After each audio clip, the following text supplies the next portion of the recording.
Hi, I'm Mitch Gallagher from Sweetwater, and I am joined today by Mason Marangella from Vertex Effects. Great to see you, man. Thank you for having me, Mitch.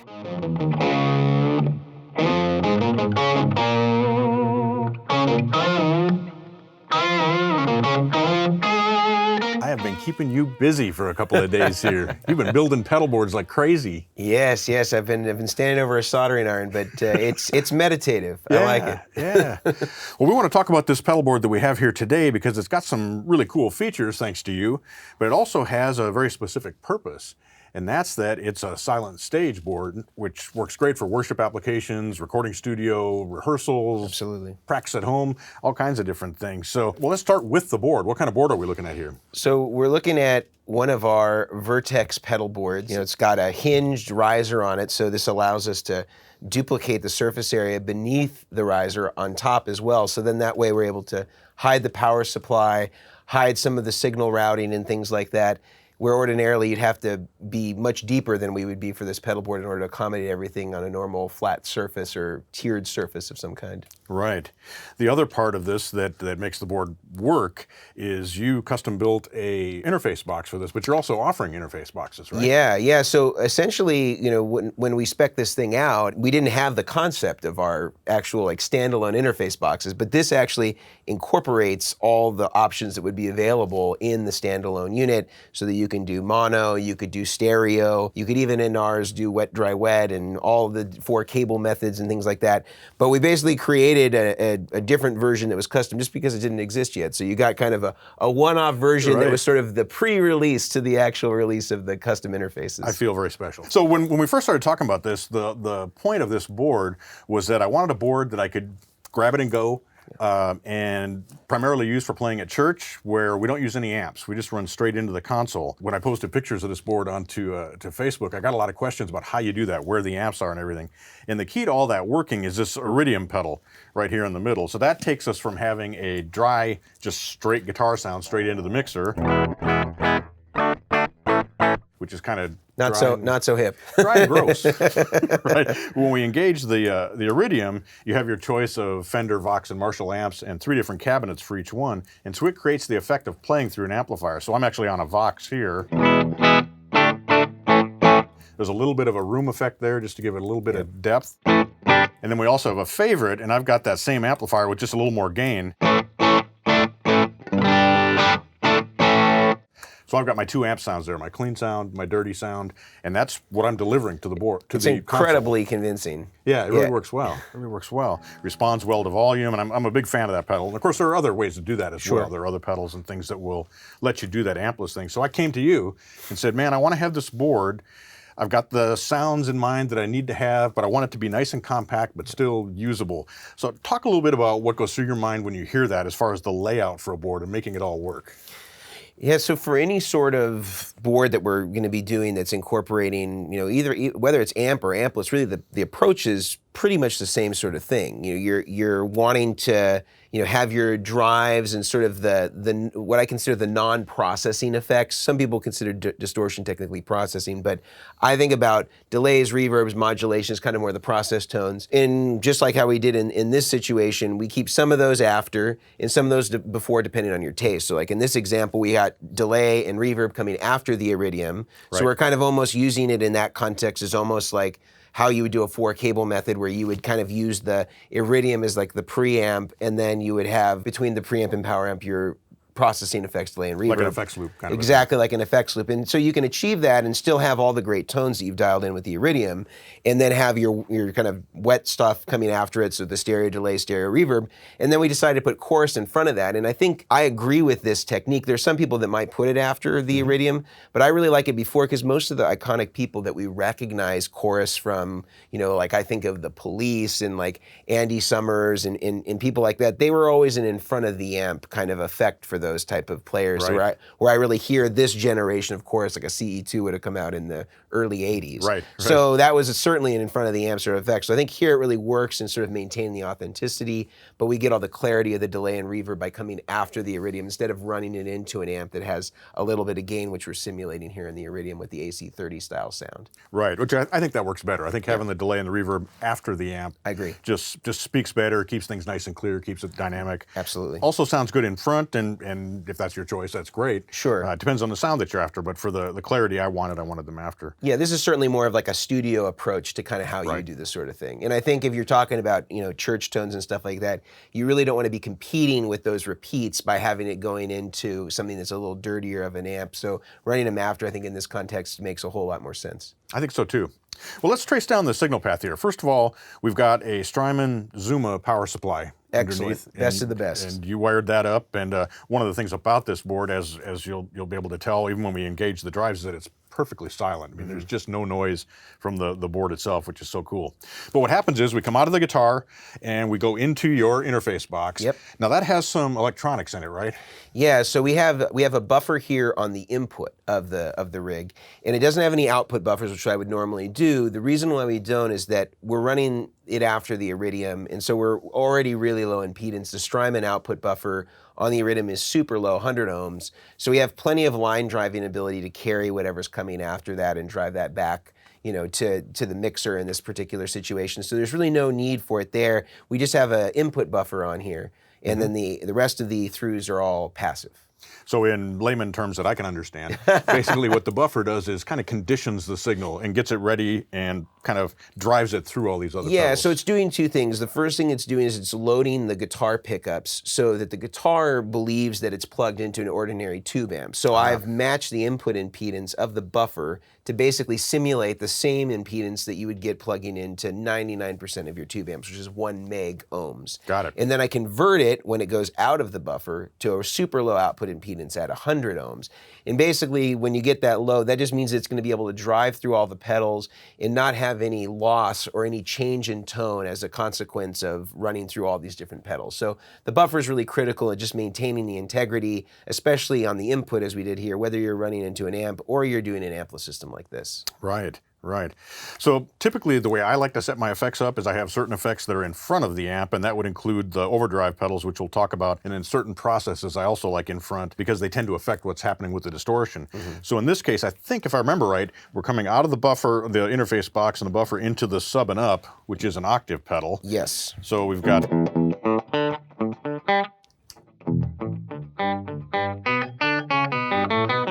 So it's an octave divider, it gives me an octave down, and actually we can also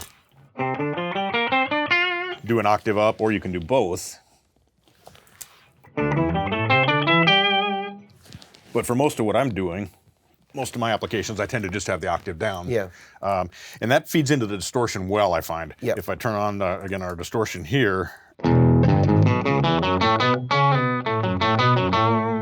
what happens if you put an octave pedal like that after your distortion is that all the harmonics that are created by that distortion get shifted down an octave, and you get a very strange sound, or it doesn't sound right to me. Yeah, I would say the other thing that happens too when you put octave too far away from the input is it doesn't track very well. The closer that is to the input, the better it's going to respond to your dynamics, so that octave is triggering at the right time, and you're not getting any sort of weird artifacts as a result of whatever sort of signal processing is happening before it. So getting it direct off the input of the guitar and in the buffer in this case is really advantageous for the sound. So I was even smarter than I thought.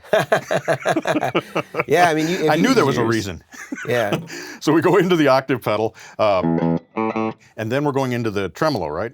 Then we're going into the tremolo, correct? The tremolo, which is the pulsing effect.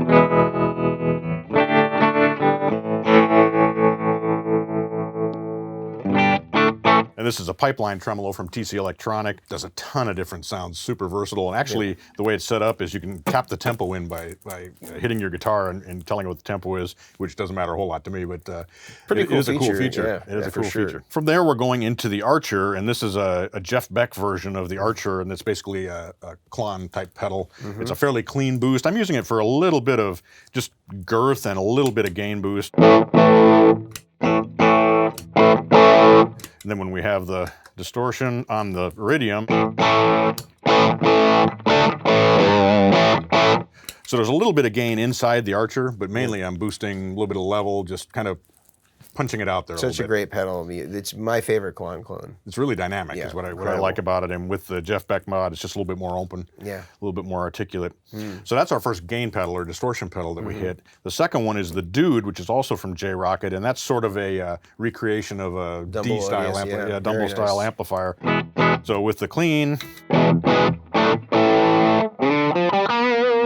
and then with the distortion. So I've got a lot of different flavors there. We've got the clean. Oh, let's go back to clean. Clean with the Archer. Clean with the Dude. Then we've got the distortion in the amp with the Archer, with the Dude. Oops. And I guess we could stack the Archer and the Dude together and go way over the top. Yeah.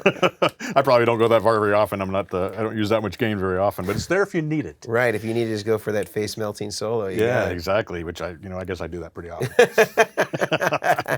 We've all been there. Yeah, man. So that comes out then from the Dude and goes into the volume pedal, and this is my behemoth of a visual volume. Yeah, this is the only pedal that I teased you about during the course of this build. I actually really do love it, though. I mean, I can totally see the value of, I mean, you can explain it better than me, but that visual display is actually a cool thing. Yeah, that's the thing that's the whole reason for it, is as you turn the pedal down, you can see the LEDs light up, and so when you're standing above it looking down, you can see where the pedal's set. Yeah. And once you get used to having that, Yeah. it's really tough. Especially on a dark stage, because you can't see the contrast between the top of the treadle and the bass, so you have no idea sometimes if you're going like right into half volume or you're already at max. So Right, that's really that's valuable. exactly right. And unfortunately, they don't make that pedal anymore, but Yeah. I've got a couple of them, one on each board. Yeah. And I'm just hooked on them, so you had to put up with me having that on there. But That's all right. It does take up some real estate, man. Well, maybe you're going to start a new trend, so folks are going to start buying these on the used market. Could be.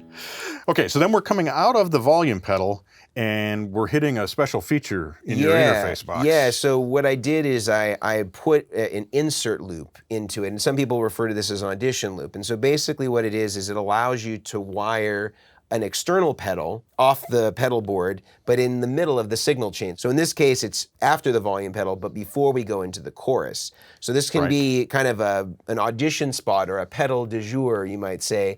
And I actually have a phaser that I just grabbed off the shelf that we can kind of demonstrate how this functions. So Yeah, let's plug that in. So tell us what you did there. You connected a lunar phaser from Source Audio into 2 jacks on the interface box, Yeah, right? so I basically put a send and return on the interface box, and again, that's breaking in between the volume pedal and the chorus. And then you can wire this in just as a normal guitar pedal, kind of in and out, almost like you were putting it in a loop of some kind. And then I also added a power jack on the side, so you could power your auditioned pedal and not have to run a battery or run sort of external wall wart. So it's kind of all self-contained within the interface. You don't have to bring any external stuff. That's so smart. So that's great if we want just a special effect or something I'm only going to use one time and don't need it every time I play or whatever. Right, yeah, something that's just like kind of a one-off, you know, like whammies or I don't know, some sort of specialty effects. It may not be, of course, of every gig, but maybe you need it for certain specific, for a certain song or a certain part. You can bring it in and it doesn't need to add more space to your pedal. Right, or tear the board apart to wire it in or any of that kind of stuff. Exactly. So we've got the clean sound still works, or the amp sound and everything just works. But now this is just like it's on the pedal board. Yeah. That's brilliant. It's such a convenience feature, man. I really, really appreciate having that on there. Absolutely, and the coolest thing is if I just unplug those 2 jacks, it all normalizes and it's like it was never there. It just continues the signal path as though there was nothing breaking in at all. That's so cool. Well, let's bypass that. So then after our insert loop, we're hitting the CE2W, which is the Waza version of the old traditional vintage CE2 chorus from Boss. They man, nailed which is it. so It cool. sounds so good. It sounds so good. I love it. And this is where I'm actually splitting the signal to stereo. Yep. So the normal signal path.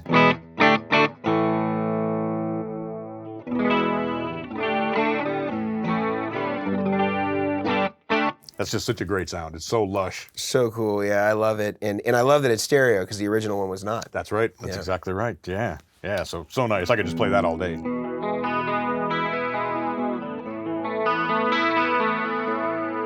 Nice. So then we go in from there in stereo into the Iridium. You had to do a special jack for that, right? Yeah, so on the chorus, you have stereo outs, but then on the Iridium and a lot of Strymon pedals and a lot of other pedals, in fact, they are stereo input, but only via TRS, so you need an insert cable. But now at Sweetwater, you guys actually carry our custom-made insert cables. And so I just used one of the custom-made insert cables here to go stereo out of the chorus and wire it right into the input, so you still maintain that stereo, and you're just going TRS into the Iridium instead of having a single 1/4 inch for left and right. Nice. Well, that's convenient. So we are now in the Iridium. If we turn the chorus off, we're back to mono. Got our clean. We've got our kind of broken up Vox. And then the next thing we hit coming out of the Iridium in stereo is the Starlight, which is Universal Audio's delay. And I've got it set for a Deluxe Memory Man kind of setting here. But the cool thing about this pedal is that there's 2 modes that you can use with this pedal. And now they have an app for it that allows you to set the mode. And the first mode is like you'd normally expect, where you turn the effect on. Nice delay there, and you can tap the tempo, so you can set the tempo by tapping. But the other mode turns that tap tempo switch into a preset switch, so I can have a second setting for like a big washy modulated reverb sound or whatever I want to have. And so I actually have 2 delays in one. In this one box, which is one of the reasons I love it, but I also love it because it sounds fantastic. Right, you get those UA quality, like plugins, and you can manipulate it in a piece of hardware. Yeah, it's brilliant. I tend to go for the dotted eighth on one side and the quarter on the other. Which gives you a nice spacious kind of a thing. Okay, from there then we're going into the Ventris from Source Audio. There's a couple reasons I chose this particular pedal. One is that it sounds fantastic. All the Source Audio stuff is great, but the Ventris in particular sounds fantastic. It actually has 2 engines. And so the first engine I have set for just a short, just a little bit of ambience, just to give me some depth. But when I hit the option switch, I've got it set. There are a lot of things you can do with that, but I've got it set to turn on the second engine, which I've got a huge special effect kind of reverb that I use sometime when you're doing that ambient kind of stuff. So when you combine that with the delay and the reverb and the chorus rather,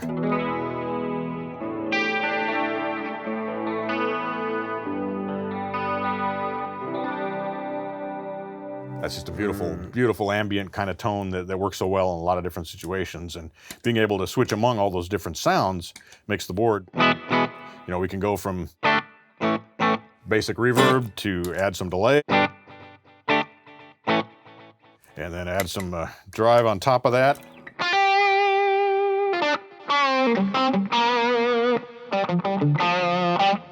Chorus it if we want.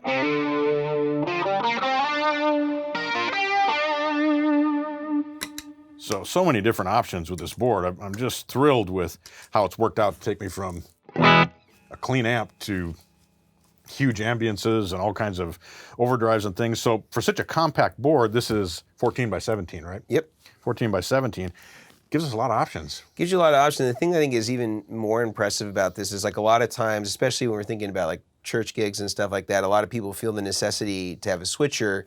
But I think the thing that this really demonstrates is that if you're using the Iridium, you're using kind of a core selection of drives and maybe a few modulation pedals, you can pretty much make every one of your changes in 2 to 3 stomps of a switch. And usually even on a switcher, you might need to make 1 or 2 stomps or adjust a tap tempo anyway. And so it's not like you lost so much time in being able to make these changes, and presumably you're getting a lot smaller of a board here than you would if you had to get a 10 or 15 loop switcher. And not that those are bad, they're great, but I think that this just shows that there's more than one way to skin a cat, and you can certainly get those tones, and certainly the stereo tones and all that stuff just sound unbelievably good. Right.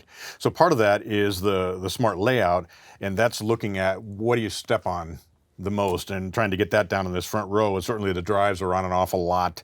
The octave is on and off. You've got a special riser underneath that pipeline, right? To lift it up so I can get my big foot in there without turning the knobs on the other pedals. Yeah, so in addition to the hinged risers, we have kind of fixed risers, which you can use to vary the height of your pedals. And because that pipeline kind of had to sit in a strategic place, we had to raise it up about 1 inch in order to get that foot switch to clear. And those are something that are also available just with the Sweetwater sales engineers. They have all the sizes available for all the common pedals from Strymon to Boss, etc. And we didn't have to use anyone on the tuner just because that's always on. And I forgot to mention that it's fed by the tuner out from the actual interface box. So that's just running all the time, so you always know where you are in tune. And of course you can mute with your volume pedal. Right, so I just pull the volume down and I can tune right there. Oh, G string's a little sharp. There we go. Yeah, that's very convenient.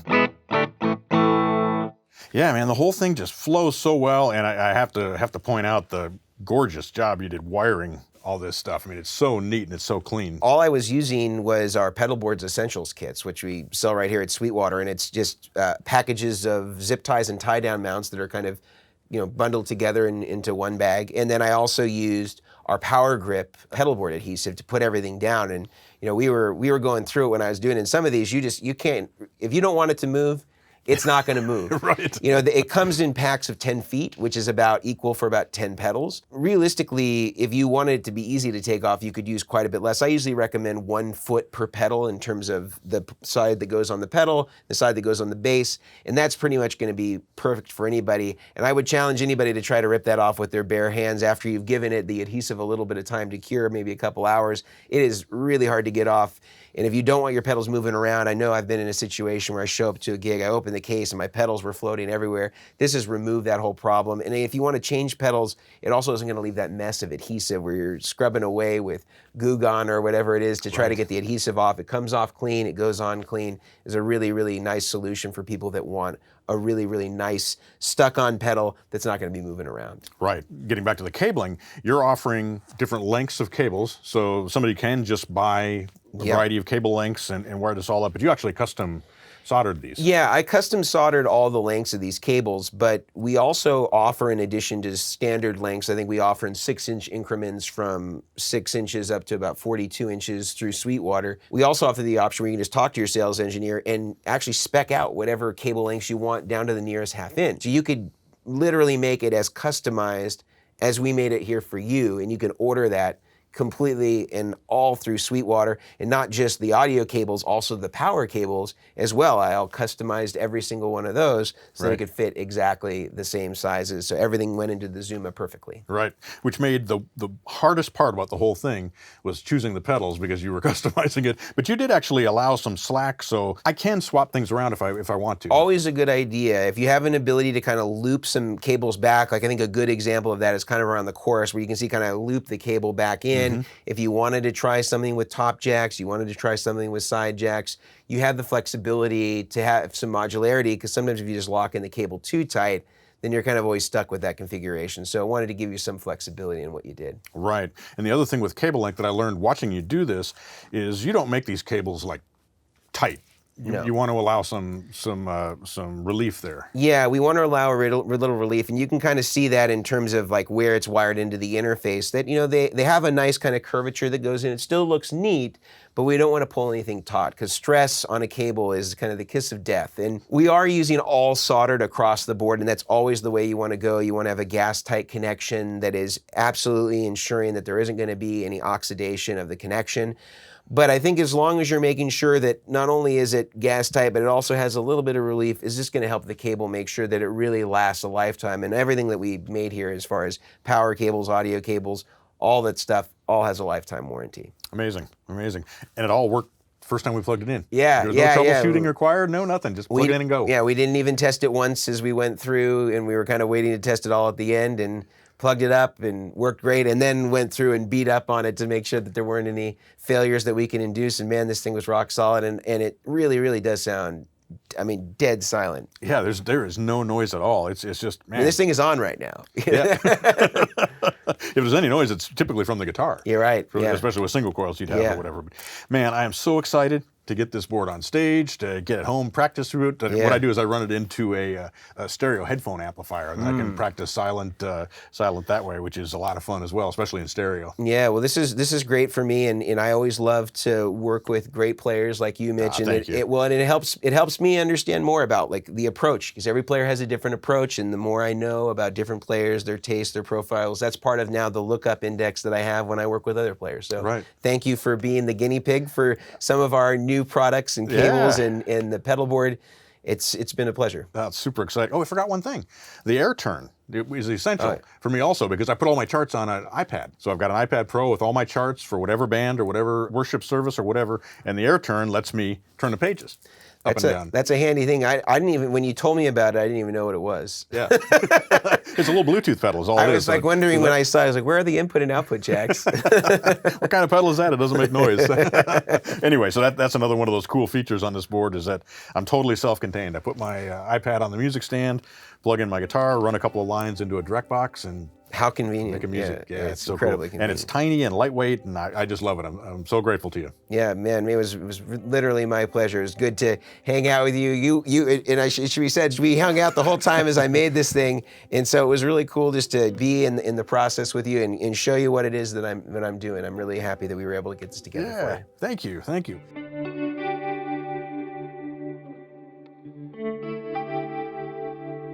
I encourage you, when you're thinking about putting a pedal board together, to sit down and make a list of your goals. Figure out what you want to achieve. Where will you be using the board? How will you be using the board? And start putting together the list of pedals, because you have to have that first. Once you have that list of pedals, then you can figure out the size of board you need. You can look at the Vertex products that are going to make it easy for you to put the board together. Cables, the essentials like the mounts and the cable ties and all of that kind of stuff. And with a little bit of planning and a little bit of careful routing and putting things together, you can end up with a great sounding board that's super easy to use. Thanks again, Mason. Always great to see you, man. Thanks, Mitch. You bet. I got a couple more boards that I may be hitting you up to. Yeah, I'll be here. Right on. Thanks for joining us today. I'm Mitch Gallagher from Sweetwater.